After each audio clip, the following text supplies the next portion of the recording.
ये हमने स्वामी राम सुखदास जी के उससे लिया है, ट्रैक से। सदुपयोग की महिमा है।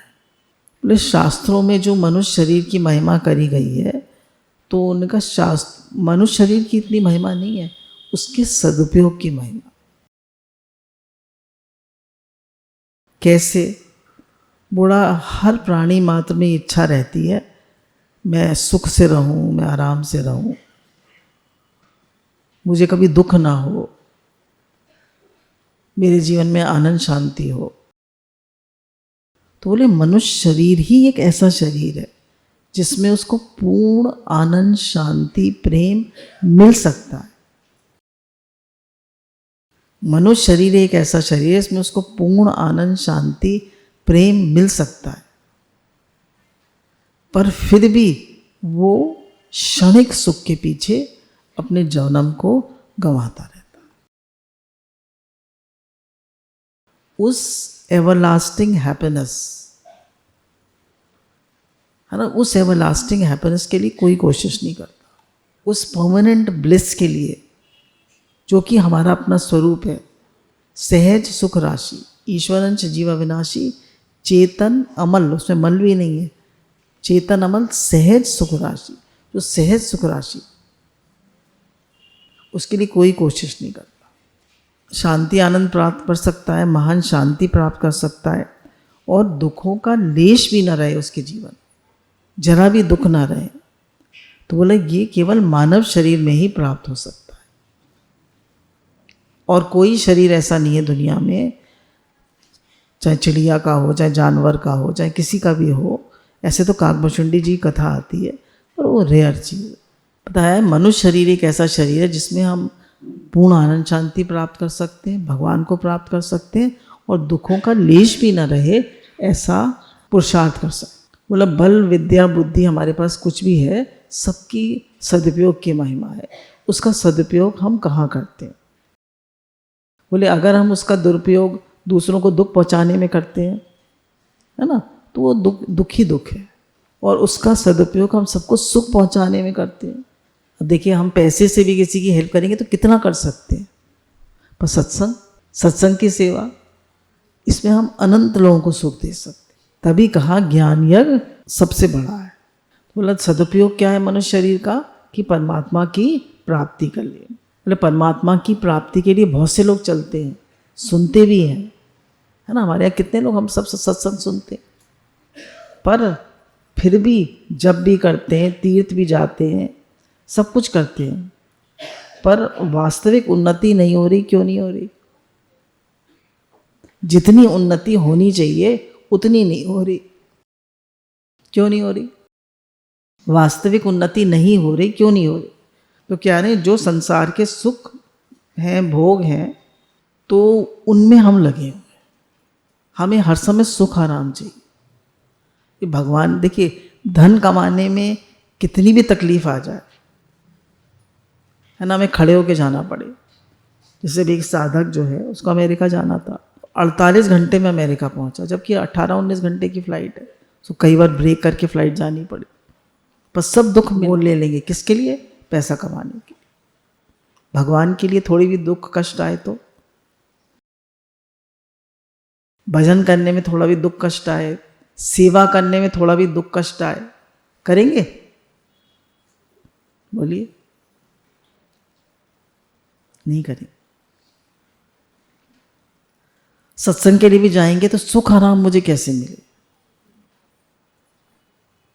हर जगह हम अपने सुख आराम की तलाशी। अब तो देखिए सुख आराम के तरीके इतने बढ़ गए, हर जगह एसी लग गए, गाड़ी भी एसी, कमरा भी एसी, और वो हर चीज़ एसी, हर सुख सुविधा हो गई। तो हम लोग क्या चाहते हैं? ज़्यादा से ज़्यादा सुख ले लें। तो गुरु ने बताया जितना सुख माणिया उतना भया रोग। तो कह रहे हैं तुम्हें परमात्मा प्राप्ति नहीं हो रही, इसमें तुम्हारी जो सुख लोलुपता है वो ही खास बात है। भगवान ने कहा इंद्रियों के विषयों संयोग से जो व्याकुल नहीं होता वो मोक्ष के योग होता है। देखिए 3 प्रकार के सुख बताए गीता में भगवान, सतोगुणी सुख, रजोगुणी सुख और तमोगुणी सुख। सतोगुणी सुख है जो भजन ध्यान से मिलता है, सत्संग से मिलता है। रजोगुणी सुख है खाने पीने, घूमने फिरने से, सैर सपाटे से, अच्छे कपड़े पहनने से, वो रजोगुणी सुख है। तमोगुणी सुख आराम से पड़े हैं आलस में, चिप्स खा रहे हैं, पिक्चरें देख रहे हैं, आलस में पड़े हैं, दूसरे को दुख दे रहे हैं, ये तमोगुणी सुख है। तो भगवान ने कहा सतोगुणी सुख जो है वो शुरू में जहर के समान होता है, विष तुल्य होता है, और बाद में अमृत के समान होता है। और जो रजोगुणी और तमोगुणी सुख है शुरू में अमृत के समान होता है। कितना मजा कर रहे हैं, देखो फॉरेन कंट्री घूम रहे हैं, मजे कर रहे हैं, 10-15 लाख रुपया खर्च करा है, विदेश का टूर करा है, मिला क्या? मिला क्या? कुछ नहीं, थक के और आ गए, अब 1 हफ्ते आराम करो। कुछ नहीं मिलता। मैं तो जानती हूँ ना ऐसे लोगों को, कुछ नहीं मिलता, और उस पर और पोस्ट कर देंगे इंस्टाग्राम पे और फेसबुक पे, दूसरे लोग देख के जले। तो कह रहे जितना सुख मानिया उतना भया रोग। तो बोले क्यों नहीं हमारा भगवान से प्रेम हो रहा है? क्योंकि हमें सुख चाहिए, सुख लोलुपता है। बोला सुख जो है वो सहज सुख जो है, जो हमारे स्वरूप का सुख है, वो बंधन का कारण नहीं है। पर जो हम बाहर से सुख लेना चाहते हैं, जो हम इंद्रियों से सुख लेना चाहते हैं, जो हमें हर समय सुख चाहिए, कह रहे वो जो है वो दुख का कारण है। आप दूसरी चीज़ों को अपना मानते हैं, तन अपना मानते हैं, ज़मीन जायदाद को अपना मानते हैं, अपना है नहीं, पहले था नहीं, बाद में रहेगा नहीं, बीच में भी मिट रहा है। अपनी चीज़ हो तो अपने से अलग हो नहीं सकती। बोले ये ज़मीन जायदाद को कितना लोग कहते हैं मेरे इतने फ्लैट्स हैं, मेरी इतनी ज़मीन है, मेरी इतनी प्रॉपर्टी है, मेरी इतनी एफडीज़ हैं। सुख तुम्हें सिर्फ ये खुशी तो है अंदर में कि मेरी इतनी है, सुख क्या दे रही है तुम्हें?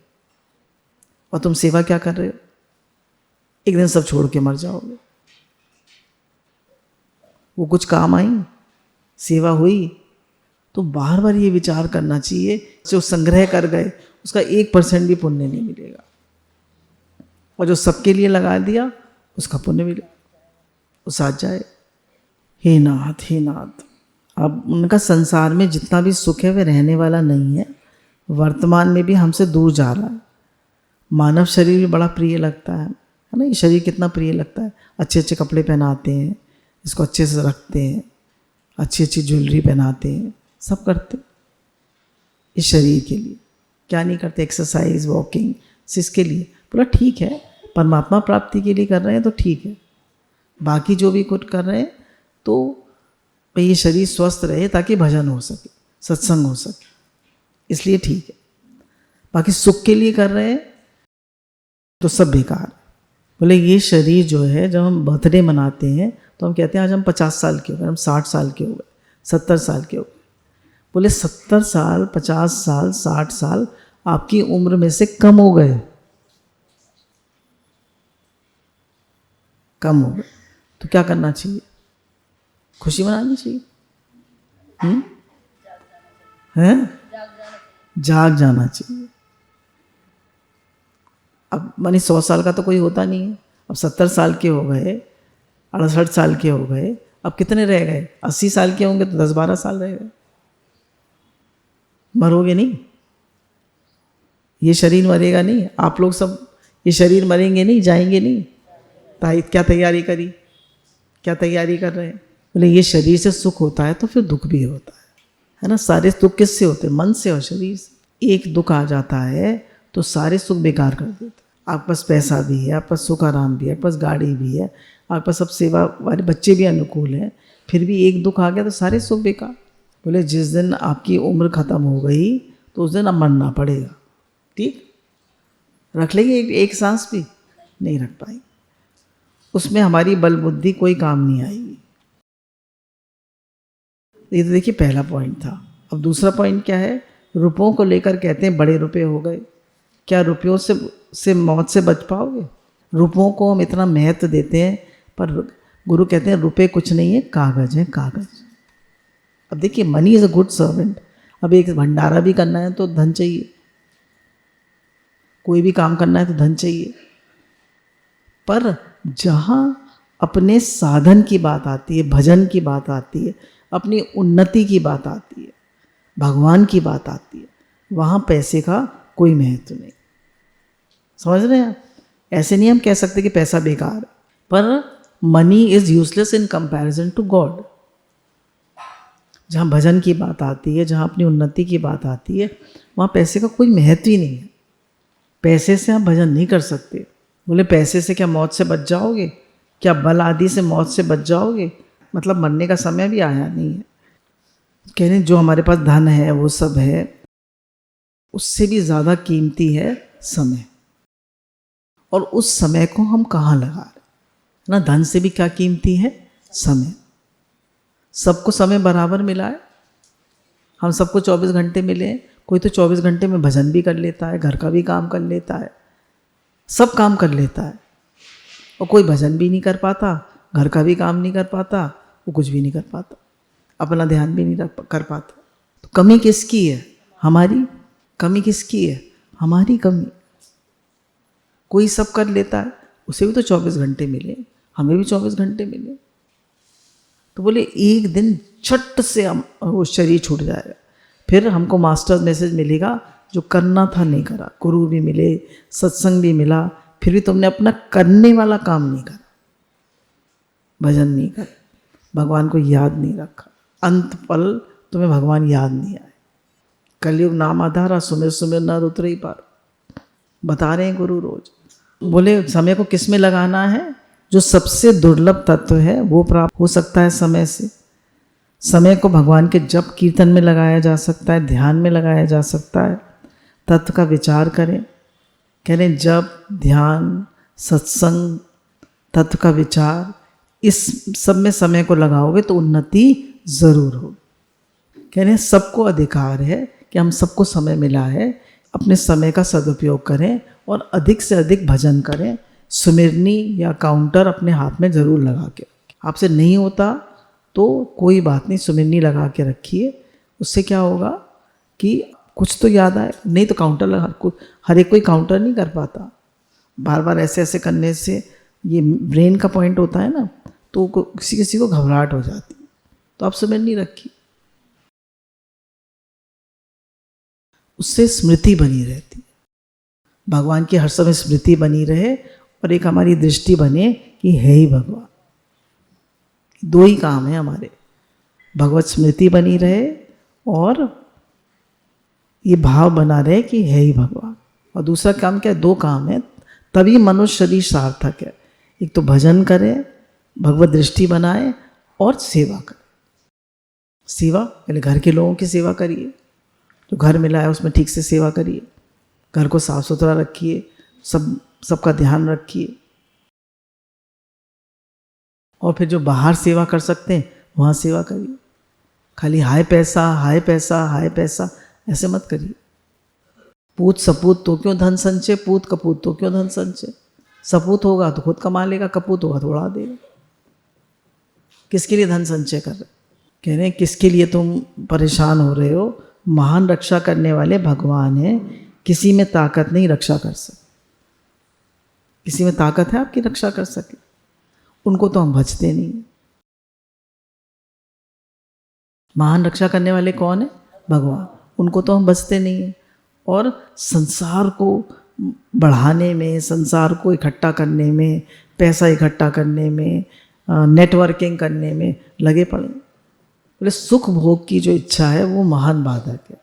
बोले जितने भी प्राणी कैद में पड़े हैं वो सुख भोग की इच्छा से ही पड़े हैं। बोले सुख भोगते हैं अपनी मर्जी से। सुख भोगते हैं किससे? अपनी मर्जी से। और दुख मिलता है भगवान की मर्जी से। तो जितने भी हमें दुख मिले वो किससे मिले? सुख भोग से। देखिए कुछ ना कुछ हमने गड़बड़ करी होगी ना। जितना सुख मानिया उतना भया रोग। तो जब जब हमने सुख भोगा तब तब हमें दुख मिला। तो इसलिए जैसे देखिए मानिए भंडारा है, आप आपसे मना नहीं कर रहे, नहीं तो बच जाएगा हमारा प्रसाद।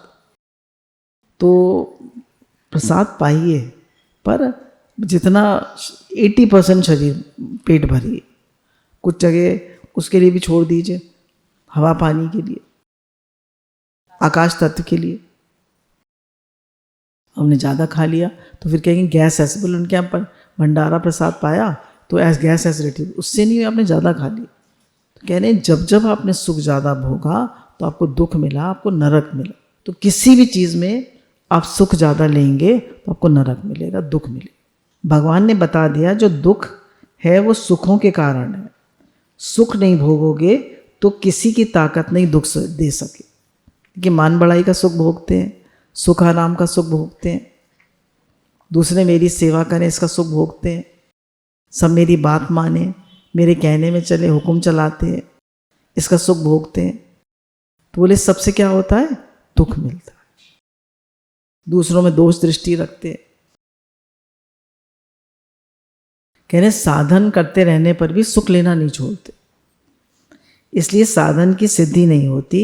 साधन के साथ असाधन चलता रहता है, सिद्धि कैसे होगी? कह रहे अगर शुद्ध साधन होगा तो सिद्धि होगी। और शुद्ध साधन कैसे होगा? जब भोग की इच्छा न हो और सुख की आशा ना हो। शुद्ध साधन कैसे होगा? जब भोग की इच्छा ना हो और सुख की इच्छा ना हो। सुख की आशा रख के भाई पैसा क्यों कमाएंगे? फिर देखिए एक तो होता है इतना पैसा तो होना चाहिए, हमारे यहाँ 150 वर्कर है, उनकी तनख्वाह निकल आए, बिजली का खर्चा आता है, इतनी चीज़ें, और उसका चक्र तो घूमना चाहिए, घर का खर्चा भी है, बच्चे भी पढ़ते हैं, सबको तनख्वाह भी देनी है, और थोड़ा जो हमारे लिए भी थोड़ा प्रॉफिट होगा तभी तो घर चलेगा। तो कह रहे हैं इसलिए सुख की आशा रख के जो काम करते हैं वे कामों में पाप होता है। सुख की कामना है वो पाप की जड़ है। भजन में ही यही सुख की कामना बात है। हमारा भजन क्यों नहीं हो पाता? हमें हर चीज़ में सुख चाहिए। सुबह जल्दी नहीं उठ पाएंगे, क्यों? सुख चाहिए, आराम से सोने को चाहिए। टाइम पे भजन नहीं करेंगे, क्यों? सुख में बाधा पड़ती है। 4 बजे वो आँख खुल जाएगी तो क्यों उठें? 5 बजे उठते हैं हम, तो थोड़ी देर और सो लेते हैं। देखिए हर बात में अपने मन को देखिए ना, मैं भी अपने मन को देख रही हूँ, आप भी अपने मन को देखिए। हर समय अनुकूलता चाहते हैं, साधन करें तो अनुकूलता, भोग भोगें तो अनुकूलता। नेक्स्ट पॉइंट है कि हर समय हमें अनुकूलता चाहिए। प्रतिकूलता हमें जरा अच्छी नहीं लगती। कोई हमसे उल्टा ना बोले, कोई हमसे उल्टा ना चले, कोई हमारी मनपसंद चीज़ ना बने, तो क्या बना दिया खाना, ये तो मैं नहीं खाऊंगा, नहीं खाऊंगी। तो कह रहे हैं हर समय हमें अनुकूलता चाहिए। पैसा कमाने में अनुकूलता का त्याग करने को तैयार है। सारी रात ट्रेन में खड़े होके जाएंगे तो खुश होंगे, देखा मैं चला गया और बड़ा अच्छा, मुझे अच्छा ऑर्डर मिल गया। तो भजन के लिए अनुकूलता का त्याग करेंगे? बोलिए भजन के लिए अनुकूलता का त्याग कौन कौन करता है? आप अपनी बात करिए।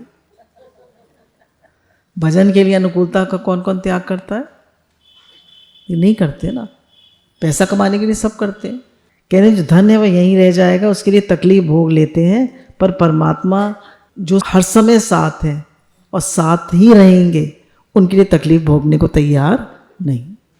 चाहते हैं परमात्मा प्राप्ति, भगवान का प्रेम, भगवान का दर्शन। जितनी धन की चाहना है उतनी परमात्मा प्राप्ति की, परमात्मा के दर्शन की है चाहना। बोले जितने धन की चाहना है और जीने की चाहना है, कि 2 चाहना, जीने की चाहना और धन की चाहना, उतनी परमात्मा प्राप्ति की और परमात्मा के दर्शन की चाहना है। इसलिए इस बात पर ध्यान दें, सुनने के लिए भी बातें ये नहीं मिलती। सत्संग के लिए आए हैं तो चाहते आराम पहले हैं, सुख पहले, सुविधा पहले। सत्संग के लिए भी आए हैं तो पहले सुख सुविधा आराम चाहते। सुविधा न मिले, तकलीफ हो तो कोई बात नहीं, सत्संग तो मिलता है। बोले सुख सुविधा न मिले, थोड़ा कष्ट भी मिले तो कोई बात नहीं, सत्संग तो मिलता है। मन में मूल किसका है, भजन का या सुख का? ये हमारे लिए प्रश्न। भजन मूल किसका है, भजन का या सुख का? मन मूल किसका है, भजन का या सुख का? सुख का। अगर भजन का है तो आप पास हैं, और सुख का है तो अभी और मेहनत की जरूरत है। बोले कि बरसों से भजन कर रहे हैं, मेरी उन्नति क्यों नहीं हुई? क्योंकि सुख आराम की लालसा पड़ी हुई है, क्योंकि भगवान के लिए कष्ट भोगने के लिए तैयार नहीं है। बोले संसार की सुख इच्छा से सुख नहीं मिलता। संसार की सुख की इच्छा से सुख मिल जाता है? बोलिए, मिल जाता है? नहीं मिलता। और बोले हम चाहते हैं कि हम खूब धन कमाएं। अगर हम चाहते हैं धन कमाएं तो हम रोज 1 लाख रुपया कमा लेते हैं। तो बोले अगर हर एक कोई अपनी मर्जी से धन कमा लेता तो सब लखपति हो जाते, करोड़पति हो जाते। पर 1 लाख नाम जप हर एक कोई कर सकता है। उसमें स्वाधीन है आप। 16 माला, 32 माला, 48 माला, 1 लाख नाम जप हर कोई कर सकता है। पर धन हर एक कोई 1 लाख कमा लेगा? लाख नाम जप रोज ले सकते हैं, लाख रुपया एक दिन में कमा सकते हो। पैसे के में लालच है, नाम में नहीं है। समय जा रहा है, उस तरफ ख्याल ही नहीं। अब ये बहुत देखिए, बहुत इंपॉर्टेंट है। मुझे सबसे अच्छी पॉइंट पूरे लेख में यही लगी, इसको आप ध्यान से सुनिएगा। भगवान भाव के भोक्ता है। भगवान भाव के भोक्ता है।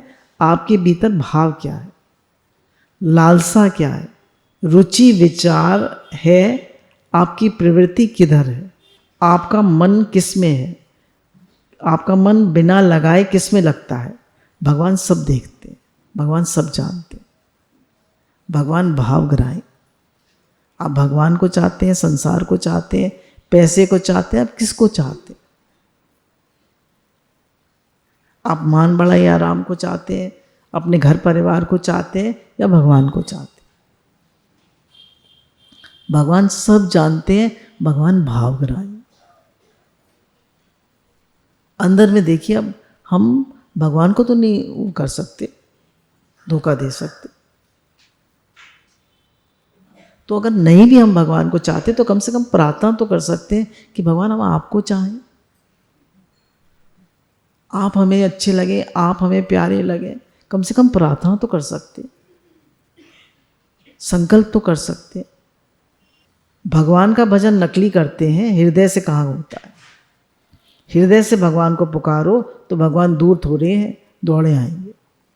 दुख होता है तो धन नहीं मिला, भोग नहीं मिले, भगवान के लिए दुख होता ही कहाँ है? उम्र चली गई, भजन नहीं हुआ, दुख हुआ कभी? बोला 1 जन्म की माँ तो बच्चे के रोने से दौड़ी आती है, नहीं? बच्चा अगर ज़्यादा रोए तो माँ दौड़ी आती है, नहीं? आप सब माँ हैं। तो अनंत जन्मों की माँ अगर हम भगवान के लिए रोएंगे तो दौड़े आएंगे, नहीं? पर हम क्यों नहीं रोते? गुरु भगवान के शुक्राने हैं। गुरु भगवान को नमः।